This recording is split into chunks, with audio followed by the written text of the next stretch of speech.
Friends, आज का chapter है chapter 11 air and water.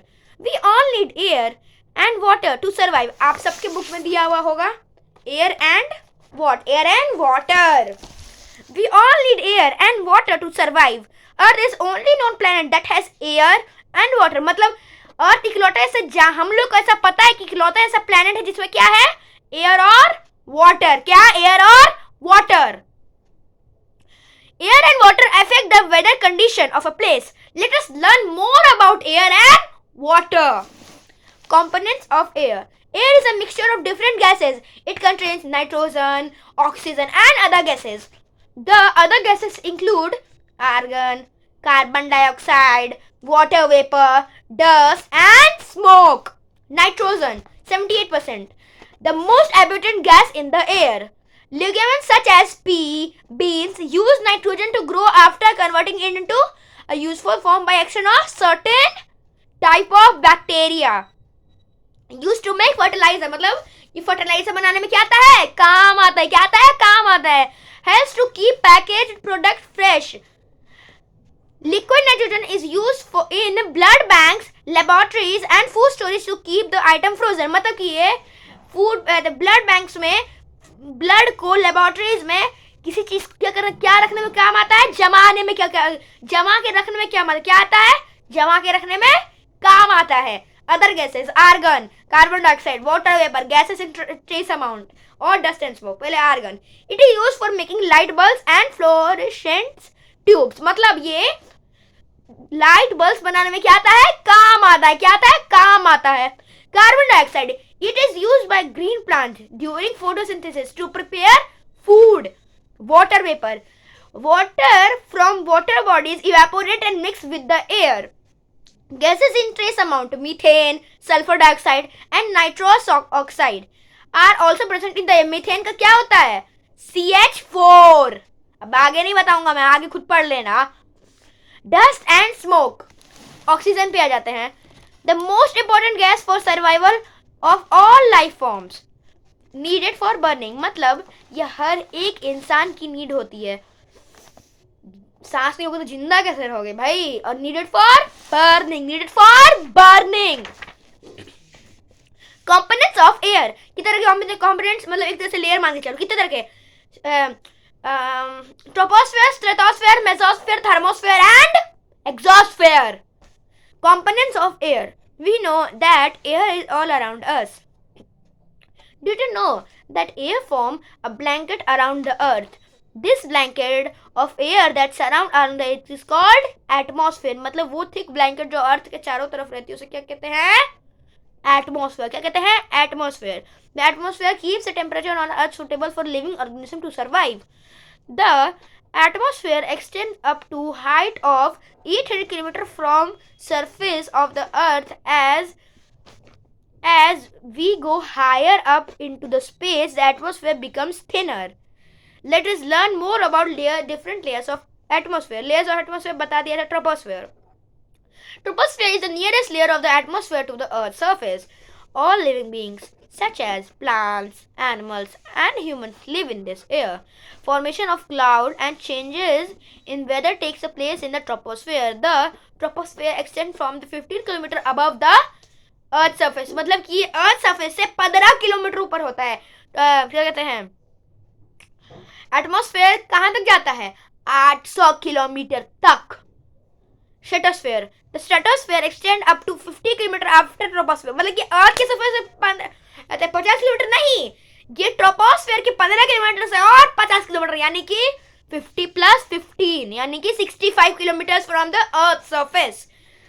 The ozone gas absorb नहीं, हाँ, जो इसमें ओजोन गैस किसमें रहता है? स्ट्रेटोस्फेयर में। किसमें? स्ट्रेटोस्फेयर में। The ozone gas harmful ultraviolet rays of the earth prevent from the reaching earth. The exposure to ultraviolet can cause sunburn, skin cancer and irritation of eyes। यानी कि ये sunburn, skin cancer को क्या आता है, क्या हो सकता है हम लोग को? स्किन कैंसर, स्किन बर्न, ये सब इससे हो सकता है अगर ओजोन गैस हम लोग को प्रोटेक्ट ना करे तो। Unlike troposphere, the temperature of this layer rises up upward through the stratosphere, mesosphere आ जाता है. Extend from the 85 kilometre beyond the stratosphere, यानी कि ये उधर 65 किलोमीटर्स, यहाँ 85 किलोमीटर्स, 150 किलोमीटर्स, यानी कि टोटल कितना अर्थ सरफेस कितना दूर रहता है? 150 kilometre. It is one of the coldest layer of the atmosphere. Coldest layer of the atmosphere? Mesosphere. The mesosphere contains small amounts of oxygen, ozone and water vapor. When meteoroids, shooting stars, enter the mesosphere, they burn up with a bright flash of light when they before strike the earth. यानी कि इससे पहले कि वो अर्थ को strike करे, उससे पहले वो क्या होने लगते हैं? जलने लगते हैं. वहाँ पहुँचने से क्या हो जाते हैं? जल के खाक हो जाते हैं, थर्मोस्फेयर पे आ जाते हैं. Above the mesosphere lies the thermosphere, extends from 450 kilometre to 900 kilometre. यानी कि जो मैंने पिछले बार कितना जोड़ा था, 150 किलोमीटर जोड़ा था ना, उसमें अब तुम 900 माइनस 450 कर लो, 450 आ जाएगा इधर, 450 में और इधर जोड़ लो तो 600 आएगा. यानी कि ये अर्थ सरफेस कितना दूर है? 600 kilometres. Exosphere. The exosphere is the outermost layer of the atmosphere. It extends from 10,000 kilometers. The Earth of its surface, it contains gases such as hydrogen and helium. The exosphere merges with the outer space. Most satellites orbiting the are located in this layer. यानी कि जो exosphere है ये कहाँ से, ये सबसे outer most layer, ये कहाँ तक जाता है? Extend from 10,000 kilometres. अब प्रैक्टिस टाइम करते हैं. I am around you but you can not see me. Air. I am a gas present in the air but animals and plants can not see me directly. Nitrogen. I am a gas used by plants to prepare food. Carbon dioxide. I am a gas given out by plants. You need me to live. Oxygen. I am not a gas but I am present in the air. Dust particles. Stratosphere का क्या होगा? Match with the following में ozone layer, ozone होगा. 2 का troposphere का क्या होगा? Weather balloons. Exosphere का क्या होगा? Merges with the space. Mesosphere का क्या होगा? Shooting star. थर्मोस्फेयर का क्या होगा? Space shuttles. अब आते हैं हमारे प्रॉपर्टीज ऑफ एयर. क्या अभी थोड़ा लंबा चैप्टर है ये, बहुत लंबा चैप्टर है ये, आराम से पढ़ते हैं. आ जाइए. Air is colourless and odourless. We can feel it when it blows as wind, breeze or gale. Air has weight, occupies space and exerts pressure. Since air has weight, it pushes everything in all direction. This is called air pressure. मतलब कोई भी air अपने तरफ मतलब किसी चीज़ को फेंकता है तो उसे उस तरह के प्रेशर को क्या कहते हैं? Air pressure. Air pressure plays an important role in every day our life. इसे जब बता देते हैं, एग्जाम्पल देता हूँ. जैसे कि आप किसी बोतल से अगर आप कुछ पीते हो, स्ट्रॉ से पीते हो तो फोर्स लगता है एयर का, इसमें काम आता है एयर प्रेशर. एयर प्रेशर को लगता है ना, मुंह का एयर प्रेशर. फिर filling ink in the fountain pen जब इंक भरते हो तो उसमें भी लगता है.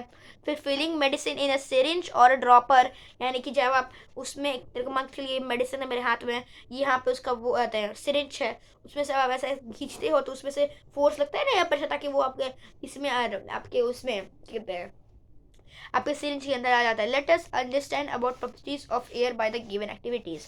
अभी मैंने आपको 3 बताया, वो ऑलरेडी इसमें दिए हुए हैं तो मैं इसको भी किधर छोड़ रहा हूँ. और हाँ, उस टाइम मैं रॉक्स एंड मिनरल्स का कमेंट देना भूल गया था. इस बार कमेंट्स रहेंगे और आप बताएंगे कि मैं इसका उसका रॉक्स एंड मिनरल्स का और सबसे पहले चैप्टर का सिंथेटिक मटेरियल्स का मैं आपको क्या कहते हैं इसे प्रैक्टिस एक्सरसाइज जो बाद में मुझे करना है वो मैं कराऊँ या ना बताऊँ. अगर मेरे को कहीं से कमेंट आया, एक कमेंट भी आया तो मैं बना दूंगा.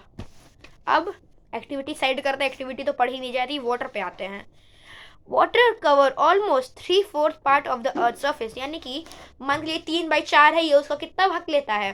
3 मतलब कि मान के चलो 3/4 ये 75% लेता है. चलो 75% लेता है ये पूरे के पूरे अर्थ सरफेस का. More than 90% of water is present in the ocean in the form of ice. Less than 1% of air is present in air, lakes and streams. This water is used by plants and animals and humans. Our body consists nearly 70% of water. मतलब हमारे पूरे body में कितना % पानी रहता है? 70%। ये आएगा क्वेश्चन बनेगा ऐसा कि how many percent of water in our body, it is 70% of water in our body. Properties of water, अब एक बार मैं आपको बता देता हूँ वाटर का फॉर्मूला H2O, दिमाग में बैठा लेना। Some important properties of air, what are? Water in its purest form is colorless, odorless, tasteless liquid. In nature, it exists in different forms of matter: solid, ice and snow, liquid, water and gas, water vapor and steam. कहते हैं water कितने forms में होता है? सबने पढ़ा होगा 4th standard में, बता दूँ मैं 5th स्टैंडर्ड में हूँ। वो कौन से कहते हैं कितने फॉर्म्स में होता है? Solid, liquid and gas. Water is known as the universal solvent as it dissolves many substances as compared to any liquid। मतलब कि वाटर यूनिवर्सल सॉल्वेंट माना जाता है क्योंकि कोई भी अगर उस पर लिक्विड डालेंगे लगभग सारे नहीं, लगभग सब में वो मिक्स हो जाता है एक्सेप्ट ऑयल, एक्सेप्ट अभी बहुत कुछ है।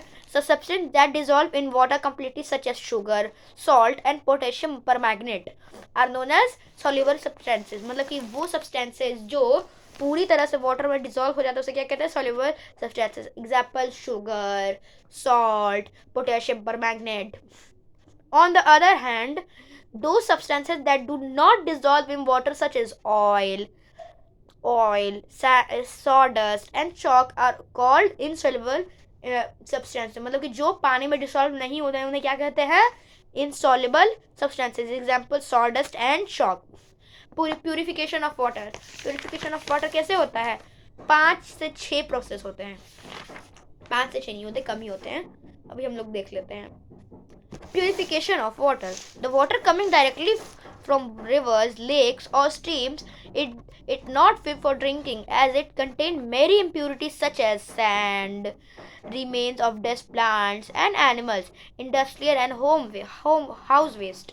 Therefore, it is necessary to remove such impurities before we use water for different purposes.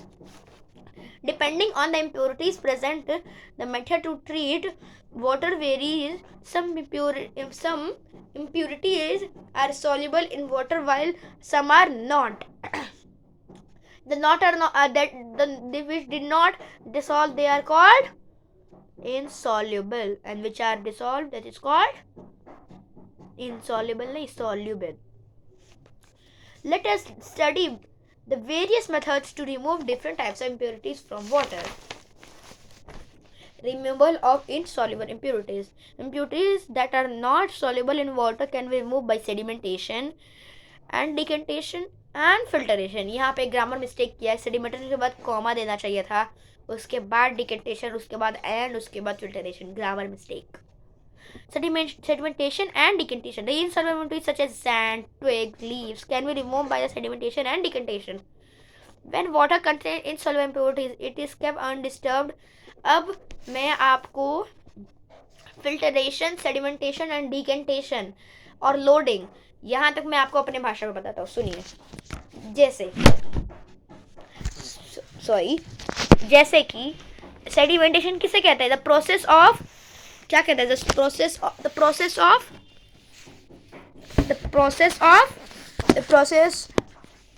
Of अब मैं इसको अपनी भाषा में समझाता हूँ। जब इनसॉल्युबल इम्प्योरिटीज एक टाइम के बाद नीचे सेटल डाउन हो जाते हैं, उसके बाद उसके बाद उस प्रोसेस को, यानी कि धीरे धीरे वो जो होता है, वो जब इनसॉल्युबल इम्प्योरिटीज अब कुछ टाइम बाद बिना डिस्टर्ब किए हुए जब वो नीचे पूरे से नीचे सेटल डाउन होता है, क्या कहते हैं? सेडिमेंटेशन कहते हैं।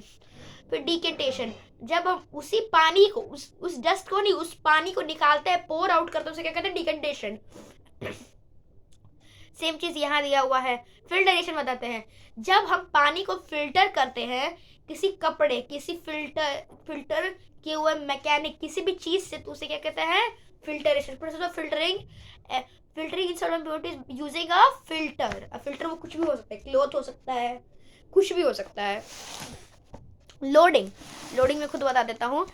जब हम लोग सस्पेंड करते हैं फाइन पार्टिकल्स, एक minute, the process of separating suspended fine particles after sedimentation and filtration with the help of alum। मतलब जब हम सस्पेंडेड फाइन पार्टिकल्स सेडिमेंटेशन और फिल्टरेशन की वजह उसके बाद हम लोग उसे क्या करते हैं, प्यूरिफाई करते हैं। किस चीज़ से? एलम से करते हैं। किससे? एलम से करते हैं। ये तीनों खत्म, सेडिमेंटेशन, डिकेंटेशन, फिल्टरेशन और लोडिंग। डिकेंटेशन दोबारा बता देता हूँ, pouring out the quid liquid after sedimentation. अब रिमूवल ऑफ सॉल्युबल इंप्योरिटीज आ जाते हैं। The impurity that dissolve completely in water can be remove by evaporation and distillation. अब इसका मैं नहीं बता सकता, डिस्टिलेशन नहीं बता सकता, बहुत बड़ा प्रोसेस है, छोटा ही प्रोसेस है, मैं बता भी सकता हूँ लेकिन बुक से ज़्यादा बेहतर है। इवेपोरेशन बता देता हूँ। हम किसी पानी को रख देंगे जिसमें नमक मिला हुआ है, नीचे से आग लगा देंगे, ऊपर एक कंटेनर टाइप का ऐसा प्लेट रख देंगे। आप देखिएगा कुछ टाइम बाद जब नीचे से जब वो पानी बिल्कुल प्यूरिफाई हो जाएगा, ऊपर उसके जो होता है उस पर उसके प्लेट पर पानी जैसा लग जाता है, वो क्या होता है? नमक होता है। क्या होता है? नमक होता है। अभी टेस्ट करके देखिएगा उसको, लेकिन तभी जब नमक वाला पानी हो। डिफरेंट वे दूसरा कुछ और होगा। Distillation. The process of distillation involves the following steps. Boils in an inkshell apparatus. The water changes into water vapor, leaving the impurities behind in the container. अब देखिए, इसको मैं आपके इसके डायग्राम के हिसाब से बताता हूँ। देखिए, सबसे पहले जो कंटेनर में जो पानी रहता है वो सबसे पहले इवेपोरेट हो जाता है। इवेपोरेट होने के बाद वो एक कंटेनर से दूसरे कंटेनर में, यानी कि मान के चलिए, देखिए, The water vapor is allowed to travel through a tubes to another container. यानी कि जब ये इवेपोरेट हो जाता है तब ये एक कंटेनर से दूसरे कंटेनर में ये ट्रैवल करने में क्या होता है? सफिशिएंट हो जाता है। While moving through the tubes, water vapor condenses to form water and gets collected in other container. मतलब जब ये घूमता रहता है तो ये धीरे धीरे कंडेंस हो जाता है, उसके बाद क्या बन जाता है? किसी और कंटेनर में जाके क्या हो जाता है? प्यूरिफाई हो जाता है। अब आ जाता है purification of water supply in towns. In where? In towns. उससे पहले practice time 2। Fill in the blanks. Our body has 70% of water. Water present in the river, lakes and streams account for less than 1%. Sawdust chalks are insoluble impurities. The settle down of impurities in water are called sedimentation. The removal of impurities using a filter is called filtration. Purification of water supply in towns. Water of rivers, lakes and streams is purified before it is supplied to towns. This work is carried out in water works that involves various processes to make the water fit for drinking. Step 1, screening. Step 2, sedimentation. Step 3, filtration. Step 4, chloration. अब मैं chapter को common method use for purification at home इसको book से समझाऊंगा, ये मैं खुद से समझा देता हूँ। देखिए, सबसे पहले क्या होता है? स्क्रीनिंग। जो बड़े पार्टिकल्स होते हैं, पहले हम रिवर से पानी लेते हैं, जो बड़े मोटे पत्थर होते हैं वो स्क्रीनिंग के द्वारा अलग हो जाता है। लीव्स, ट्विग्स, स्टोन्स, इसके तरह उधर। इसके बाद सेडिमेंटेशन पे आता है, बता ही दिया हूँ। बिना डिस्टर्ब किए हुए कुछ देर बाद वो नीचे आ जाता है, फिर हम लोग ऊपर से उसमें से पानी ले लेते हैं। तो फिल्टरेशन पे आता है, एक फिल्टर के द्वारा उसे फिल्टर कर देता है। अब आता है क्लोरेशन। उसमें क्लोरीन ऐड करके उसके बैक्टीरियाज को मार देते हैं। उसके बाद वो सीधे हमारे कहाँ आता है? घर में आता है। कहाँ आता है? घर में आता है। यहाँ तक खत्म। Common method use for purification work for at home. अब ये लास्ट है, इसके बाद new words. Some common methods that we may use to purify water at home are boiling the water for about 15 minutes. Boiling kill and germs makes the water fit for drinking. मतलब पानी को 15 minute तक गर्म करिए, पानी ज़्यादा रखिएगा वरना evaporate हो जाएगा। और या फिर we may also add alum to clean the water further. Using chlorine tablets that are readily available in the market. Chlorine kills germs to make the water to fit for drinking. अब chapter खत्म हो चुका है कल। Thanks for watching my video. अब इस video में मैं कमेंट्स ऑन रखूँगा और आप मुझे बताएंगे कि मैं इस चैप्टर का चैप्टर 11, चैप्टर 5 एंड चैप्टर 4 का जो उसका बुक एक्सरसाइज है मैं आपको बताऊँ नहीं बताऊँ। एक कमेंट भी आएगा तो आई विल से कि ठीक है, आपने कह दिया, अब मैं बता दूंगा। Now thanks for watching my video. Please like, subscribe and मैं नहीं बताऊंगा, please like, subscribe to my channel. Now bye bye. Next video will come tomorrow और today only. I will check it. Tata.